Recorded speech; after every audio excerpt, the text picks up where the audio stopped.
భారత్ పాకిస్తాన్ కాల్పుల విరమణకు సంబంధించిన తాజా సమాచారాన్ని అందించేందుకు కల్నల్ రమేష్ కుమార్ మనకు అందుబాటులో ఉన్నారు. మరింత సమాచారం మా ప్రతినిధి శ్రీనివాస్ ప్రత్యక్ష ప్రసారం ద్వారా అందిస్తారు.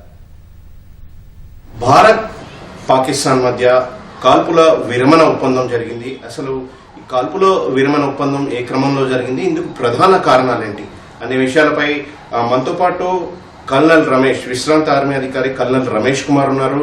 ఆయన అడిగి ఇందుకు సంబంధించి వివరాలు తెలుసుకుందాం. ప్రధానంగా రమేష్ గారు నమస్కారం. నమస్కారం. జై హింద్. భారత్ పాకిస్తాన్ మధ్య ప్రధానంగా కాల్పుల విరమణ ఒప్పందం ఎందుకు జరిగిందండి, ఏ క్రమంలో జరిగింది? మనకి అందరికీ ముందు ఊహించిన విషయం ఏమిటి అంటే పాకిస్తాన్ ఏ ప్రకారంగా కాళ్ల విరానికి వస్తుంది. పాకిస్తాన్ నా ఉద్దేశం ప్రకారం ఏమనుకున్నది అంటే ఊరి అటాక్ జరిగిన తర్వాత మనం లిమిటెడ్ గా ఒక టెర్రరిస్ట్ స్థావరాన్ని ధ్వంసం చేశాము. ఆ తర్వాత పుల్వామా జరిగిన తర్వాత కూడా ఏదైనా ఒక లిమిటెడ్ గా మనం బాలాకోట్ ఎయిర్ స్ట్రైక్ చేసి టెర్రరిస్ట్ స్థావరాన్ని ధ్వంసం చేశాము. అదే ప్రకారంగా ఈ పెహల్గామ్ అటాక్ లో జరిగితే కూడా ఏదో ఒక లిమిటెడ్ గా కొన్ని టెర్రరిస్ట్ స్థావరాలను ధ్వంసం చేస్తామని చెప్పి వాళ్ళు అనుకున్నారు. కానీ ఈసారి వాళ్ళు ఏంటంటే మన ఇటుకేస్తే మనం రాయి వేసి కొట్టినట్టు మనము వాటి 9 టెర్రరిస్ట్ ఉగ్రవాద స్థావరాన్ని ధ్వంసం చేశాము. దాంట్లో వాళ్ళు ఏదైతే మేము గొప్పగా అనుకున్నటువంటి వాళ్ళ పంజాబ్ ప్రాంతంలో ఉన్నటువంటి 4 టెర్రరిస్ట్ ఉగ్రవాద సంస్థలు లేకపోతే ఉగ్రవాద వాళ్ళ స్థావరాలు, వాళ్ళ మెయిన్ బేసెస్ ని మనం అటాక్ చేశాము. వాళ్ళ మెయిన్ టెర్రరిస్టులు వారు ఎవరినైతే టెర్రర్ ప్రోత్సహించే వాళ్ళు వాళ్ళని మనమే హతమార్చే కల్లా పాకిస్తాన్ కి వాళ్ళ ప్రజలకి వాళ్ళకి చెప్పుకోవడం దగ్గర వాళ్ళకి ఏం లేదు. అందుకని వాళ్ళు ఏం చేశారు అంటే మన మీద ఆర్టిలరీ షెల్లింగ్, ఏదో పనికిరాని డ్రోన్స్ మీద అటాక్ స్టార్ట్ చేశారు. అది వెంటనే మన డిఫెన్స్ సిస్టమ్స్ తోటి, ఏడీ సిస్టమ్స్ తోటి ఆపేసాము. ఆ తర్వాత మళ్ళా కంటిన్యూస్ గా మన మీద అటాక్ చేసాము.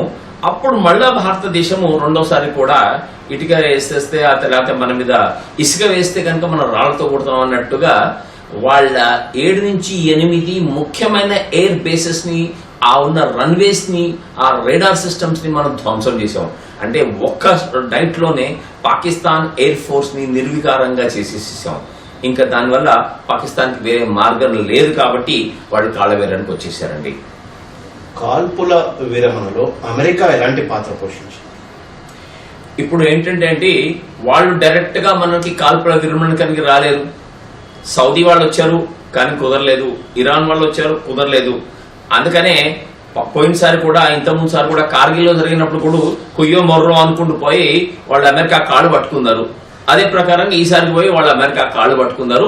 అమెరికా వాళ్ళు మనకి చెప్పారు, అయ్యా బాబు వాడు కాళ్ల వేరానికి వచ్చారు కాబట్టి వాళ్ళని మీరు బతికించాలి ఎందుకని అని చెప్పేసి మన దగ్గరకు వచ్చారు.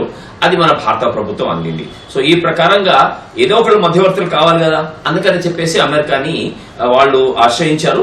అది మనం ఒప్పుకున్నాం అని చెప్పేసి మనము భావించవచ్చండి. పాకిస్తాన్ డీజీఎంఓ ముందుగా మనకు ఫోన్ చేసి కాల్పుల విరమణ ప్రతిపాదించినట్లు ఇప్పటికే విదేశాంగ శాఖ ప్రకటించింది. అయితే ఒక రకంగా దీన్ని బట్టి పాకిస్తాన్ భయపడిందని చెప్పవచ్చా? తప్పకుండా అండి. ఎందుకు అంటే పాకిస్తాన్ కి వాళ్ళ సైన్యము, మీరు నిన్నను మొన్న ఒక స్టేట్మెంట్ వచ్చింది. ఎవరు? పాకిస్తాన్ లో highest officer, one of the highest retired officer, ఒక ఎయిర్ మార్షల్ ఏమని చెప్పాడు? మా పాకిస్తాన్ ఎయిర్ ఫోర్స్ మొత్తం హడలిపోయింది, వాళ్ళు చాలా భయపడిపోయారు. ఇప్పుడు ఏమైతుంది అని చెప్పి వాళ్ళు భయపడుతున్నారు అని చెప్పేసి పాకిస్తాన్ ఎయిర్ మార్షల్ రిటైర్డ్ అంత పెద్ద అధికారి ఒక ప్రెస్ స్టేట్మెంట్ కాకుండా టీవీలో వచ్చేసి చెప్పాడు. మనం అందరం విన్నాం. అంటే ఏమిటి అంటే ఆల్రెడీ వాళ్ళు భయపడి అయ్యో మనం ఈ తప్పెందుకు చేశాము, భారతదేశం ఈ ప్రకారంగా రియాక్ట్ అవుతుంది, ఏదో ఒక టెర్రరిస్ట్ అటాక్ లాగా మనం భారతదేశం రియాక్ట్ అని చెప్పేసి వాళ్ళు భావించారు తప్ప వాళ్ళు ఇంత పెద్ద అటాక్ ఈ ప్రకారంగా మన ప్రధానమంత్రి గారు రియాక్ట్ అవుతారు అని చెప్పేసి వాళ్ళు ఎప్పుడు ఊహించలేదు. కాబట్టి డెఫినెట్ గా పాకిస్తాన్ భయపడిపోయింది. వాళ్ళ దగ్గర అమ్యునిషన్ లేదు, వాళ్ళ దగ్గర ఫ్యూయల్ లేదు, వాళ్ళ ఎకానమీ లేదు. IMF ఎంబడిపోయి వాళ్ళు డబ్బులు అడుగుతున్నారు. మనం ఆల్రెడీ నిన్న మొన్న పేపర్లో విన్నాము, ఆ న్యూస్ లో విన్నాము. ఏంటి అంటే వాళ్ళ ఫ్యూయల్ సివిలియన్ పబ్లిక్ ఇచ్చే పెట్రోల్ కూడా వాళ్ళు రేషనింగ్ చేశారని చెప్పి మనం విన్నాం. కాబట్టి పాకిస్తాన్ ఇంకొక రోజు కూడా ముందరికి మేము కొనసాగలేదని చెప్పేసి వాళ్ళు ఆల్రెడీ ఇద్దరు రాయబారులు అయ్యారు. 2 రాయబారాలు ఒప్పుకోలేదు మనం. అప్పుడు 3వ రాయబారానికని వాళ్ళు అమెరికాకు వెళ్ళినట్టు మనకు తెలుస్తుంది అనమాట. పాకిస్తాన్ డ్రోన్లను ఎక్కడికక్కడ కూల్చివేయడంతో పాటుగా వాళ్ళ సైనిక సామర్థ్యం కూడా తక్కువగా ఉండడమే ఇందుకు అంటే కాల్పుల విరమణ ఒప్పందానికి పాకిస్తాన్ ముందుకు రావడానికి కారణం అంటారా? నేను దీన్ని వేరే విధంగా చూస్తానండి. ఎందుకు అంటే వాళ్ళు యూజ్ చేసింది ఎందుకు పనికిరాని డ్రోన్స్, అవి టర్కీ డ్రోన్స్. వందల కొద్ది వేల కొద్ది డ్రోన్స్ వచ్చినా కానీ మన భారత ఇంటిగ్రేటెడ్ ఎయిర్ డిఫెన్స్ సిస్టమ్ వాటిని తుక్కుగా కొట్టేసి అక్కడక్కడ పడేసింది. వాటిలో ఏది కూడా ఒక్కటి మన స్థావరాల మీద పడి పేయలేదు, అన్ని వాటిని దోవలో ఉండగానే పేల్ చేశాం. దీనివల్ల నాకు అనుమానం ఏంటంటే టర్కీ వాడు భయపడిపోయాడు. అయ్యో నా డ్రోన్లు ఎవడు కొనడు, నా ఆర్థిక స్థితి పోతుంది, నా ఇండస్ట్రీ పోతుందని టర్కీ వాడు భయపడి పాకిస్తాన్ అని ఉంటాడు. అయ్యా మీరు ఎట్లయినా చెప్పి యుద్ధం ఆపేసేయండి, లేకపోతే మా టర్కీలో దగ్గర డ్రోన్లు ఎవడు కొనడు. అదే ప్రకారంగా చైనా వాడి ఎయిర్ ఫోర్స్ ఉన్నాయి, JF-17, 20. వాడి ద్వారా వాడు యూజ్ చేసినటువంటి ఆయుధాలు, మిజైల్స్ అవి కూడా ఎందుకు పనికి రాకుండా పోయినట్టు చైనా వాడు కూడా అనుంటాడు, అయ్యో ప్రపంచానికి అంతా తెలిసిపోతుంది బాబు మా చైనా వెపన్స్ యూజ్లెస్ కాబట్టి నువ్వు ఇమీడియట్ గా వాడిని పని చేసి అని చెప్పి అంటారు. అదే ప్రకారంగా వాడేదో మా గొప్పగా అనుకొని చెప్పేసి ప్రపంచానికి వాళ్ళ ప్రజలకి చెప్తున్నట్టు ఫతా మిజైల్స్, అబ్దాలీ మిజైల్స్ అవి పేరకుండానే దోలోనే వాటి అంటే అవి పడిపోయినాయి, అవి చేరని కూడా చేరకపోయినాయి, మన ఎయిర్ డిఫెన్స్ సిస్టమ్ బ్రేక్ అయినాయి. అంటే ఈ ప్రకారంగా వాళ్ళ ఏదైతే ఆర్మీ, నేవీ, ఎయిర్ ఫోర్స్ వాళ్ళ దగ్గర ఉన్నటువంటి ఆయుధాలు అవన్నీ ఎందుకు పనికిరాని ఆయుధాలు అని చెప్పేసి ప్రపంచానికి తెలిసిపోతుంది అని చెప్పేసి వాళ్ళు నోరు మూసుకొని ఇది వెంటనే కాళ్ళబేరానికి వచ్చినట్టు కూడా మనం భావించవచ్చు అనమాట.